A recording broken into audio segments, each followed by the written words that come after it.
దాని పేరేంటది, కోళ్ల ఫారంలో పట్టుకున్నారు, కుంభకోణం. కోళ్ల ఫారంలో బియ్యం ఎందుకు పెడతారండి?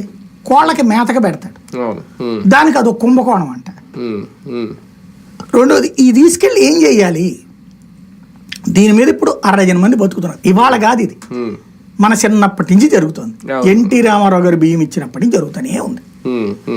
ఏ రోజునైనా సరే రేషన్ బియ్యం అనేటటువంటిది తినదగ్గ బియ్యం ఇవ్వాలన్న ఆలోచన గత 30-40 ఏళ్లలో కూడా ఏ ప్రభుత్వం చేయట్లా. జనసేనకు కానీ టీడీపీకి కానీ ఈ పోరాటం ద్వారా కలిసి వచ్చింది ఏదైనా ఉందా?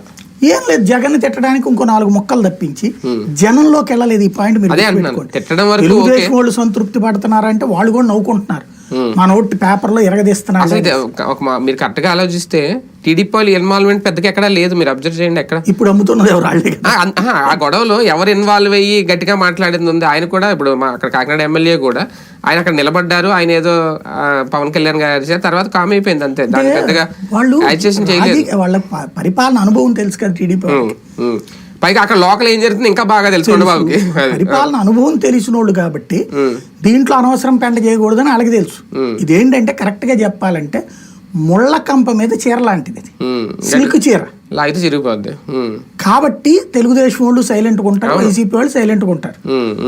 ఇక్కడ లాగుతున్నది ఎవరంటే లాగి పీకి అవతల పడేస్తుంది జనసేన. జనసేన నువ్వు చెప్పు, వాడు బ్రోకరు, వాడు తినేస్తున్నాడు, ఈడు